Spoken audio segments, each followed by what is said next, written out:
मैं सिर्फ जो है तेजावत साहब मैंने अपडेट दे दी है।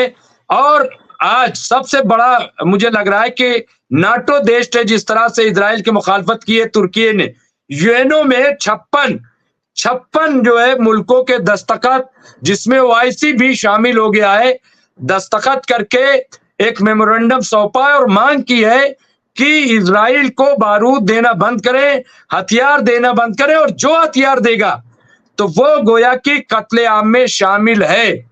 ये जो तुर्की का एक्शन है, इसको आप कितना अहम मानते हैं, कितना बड़ा कदम मानते हैं, या महज ये दिखावा है? साफ साफ बताइएगा।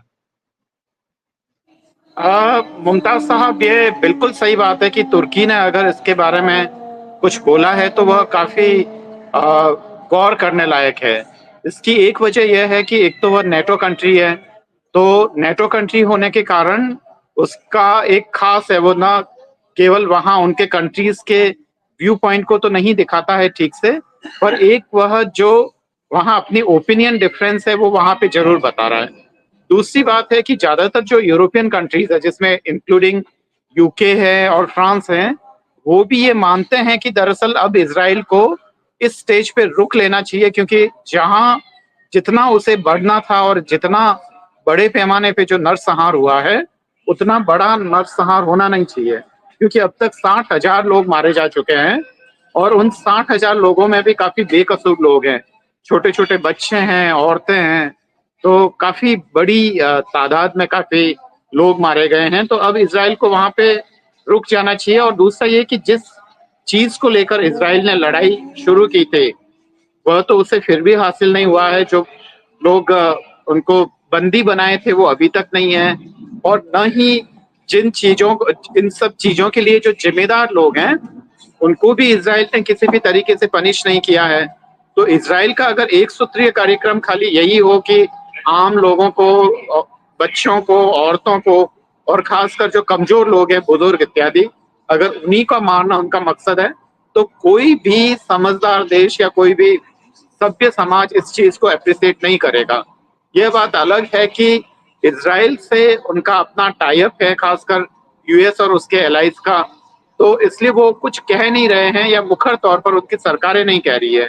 जो कह रहे हैं वो वहाँ के लोग कह रहे हैं, वहाँ की आवाम कह रही है, वहाँ के यूनिवर्सिटी के स्टूडेंट्स इस चीज की मुखालफत कर रहे हैं, वहाँ के जितने भी जो संजीदा लोग हैं इस चीज की मुखालफत कर रहे हैं, पर बड़े पैमाने पर सरकारों की ओर से कोई प्रतिक्रिया नहीं आई है।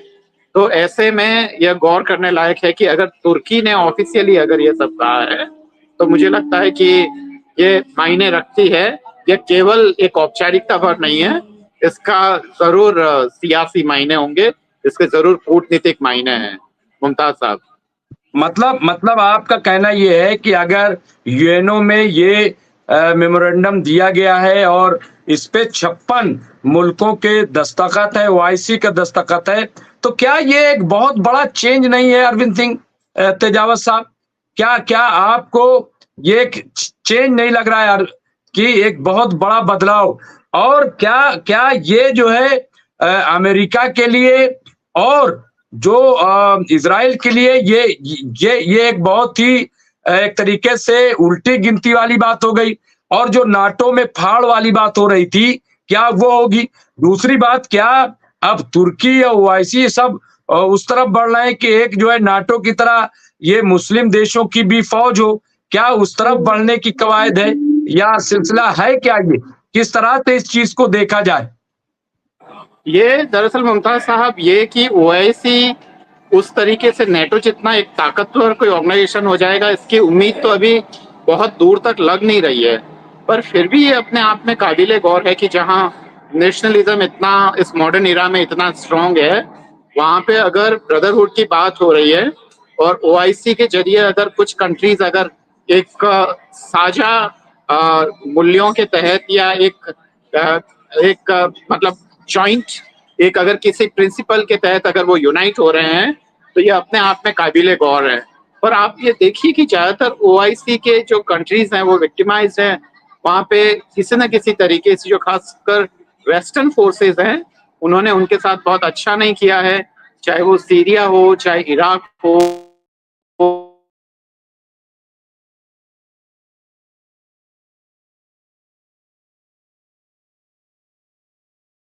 तेजावत साहब जो हैं वो लग रहा है टेक्निकल वहाँ पे चूँकि सफ़र में हैं और इसलिए मैं अभी फिर उन्हें जोड़ूँगा जैसे नेटवर्क आएगा। हमारे साथ जुड़ गए हैं फ़दील अहमद साहब।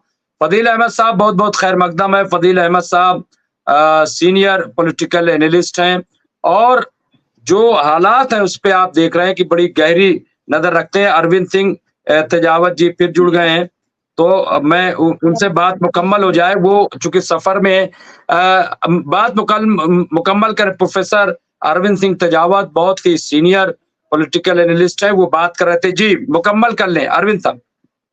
हाँ, मुमताज़ साहब, तो मैं यही कह रहा था कि ओआईसी नेटो जितना कोई पावरफुल संगठन बन जाएगा, इसकी उम्मीद अभी एक्सपर्ट्स तो नहीं कर रहे हैं, चाहे वो यहाँ के जो जितने भी संजीदा जो लोग हैं या जो खासकर वेस्ट एशिया की जो विशेषज्ञता रखते हैं या जो नॉर्दर्न अफ्रीका या नावा कंट्रीज जिसको हम बोलते हैं मोटा मोटी, तो वो तो नहीं है। पर हाँ, एक ये उम्मीद जरूर जगाते हैं कि क्या नेशनलिज्म से भी ऊपर की कोई चीज हो सकती है।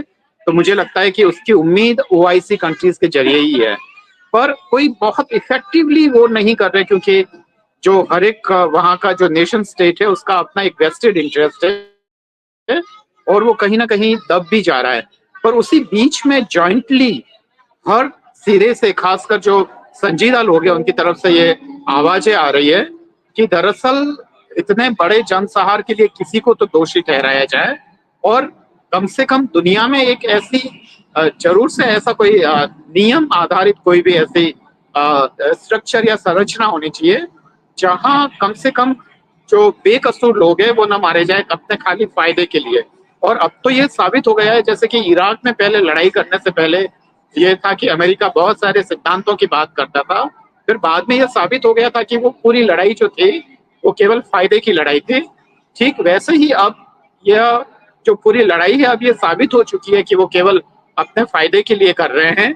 इसका लोगों को बंदी बनाने उनसे कोई लेना देना नहीं है और केवल जो खासकर वहाँ के जो कॉर्पोरेट्स हैं, वहाँ के जो बड़े अमीर लोग हैं, वो अपना आगे का फायदा तय करने के लिए ये सब कुछ कर रहे हैं। मुमताज साहब जी, मुझे लग रहा है कि ये बिल्कुल सही एक तज्जिया है और बहुत इम्पोर्टेंट है।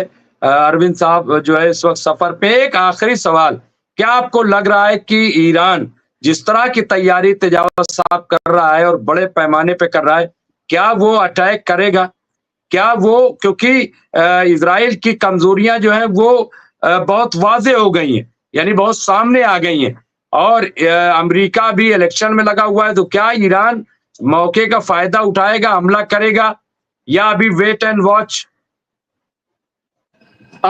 जहां तक मुझे लगता है कि जो डिफेंस एक्सपर्ट्स हैं या उनकी अगर रायों को हम गौर से सुने, तो मुझे लगता है कि ईरान जरूर करेगा, वह रिटेलिएट जरूर करेगा, वह प्रतिक्रिया जरूर देगा। पर वह कब देगा यह मानना है, उसके लिए वो जो टाइम है वो अपने हिसाब से तय करेगा। ऐसा नहीं है कि वह बहुत ही इमोशनल तरीके से या भावनाओं में आके वो कर लेगा। पर अगर ईरान ऐसा नहीं करता है तो एक तो पूरा जो वो रीजन है उसमें ईरान की रेपुटेशन को काफी गहरा धक्का पहुंचेगा और दूसरा बात है कि जो इजराइल है उसको ये संदेश जाएगा कि ईरान एक बहुत ही कमजोर कंट्री है। तो ये तो तय है कि ईरान वापस जो इजराइल ने हमला किया है उसका जवाब जरूर देगा, पर कब देगा यह मुद्दे की बात है। और दूसरा ये है कि ईरान के पास भी वो सारे रास्ते हैं कि वह डायरेक्ट इस वॉर में न पड़ के वह कुछ जरियों से, जैसा कि अमेरिका यूक्रेन में एक प्रॉक्सी वॉर छेड़े हुए हैं, तो हो सकता है कि ईरान भी इसी स्ट्रेटजी का फायदा उठाकर वह दरअसल लेबनान में हिजबुल्लाह के जरिए या जो खासकर यमन में ह्यूती जो हैं उनके जरिए या अलग अलग तरीके से वह करे, वह उनको और ज्यादा मजबूत बना सकता है, उनको ड्रोन और बड़े लेवल पे सप्लाई हो सकती है। तो बहुत सारे तरीके हैं और मुझे लगता है कि ईरान बहुत ही मैच्योर डिसीजन लेगा जिसके लिए सभी को इंतजार करना होगा। पर हाँ, मुझे लगता है कि वह बहुत ही ज्यादा भावुक होकर कोई कदम उठाएगा, इसकी संभावना बहुत ही कम है, क्योंकि खुद अमेरिका ऐसा ही मौका काफी लंबे समय से तलाश रहा है। मुमताज साहब, बहुत शुक्रिया तेजावत साहब, आप मेट्रो पे या कहीं सफर में हैं मैं देख रहा हूं और उसमें भी आप जुड़े बहुत बहुत शुक्रिया, चूंकि बहुत इंपॉर्टेंट है और आपने इतना वक्त दिया।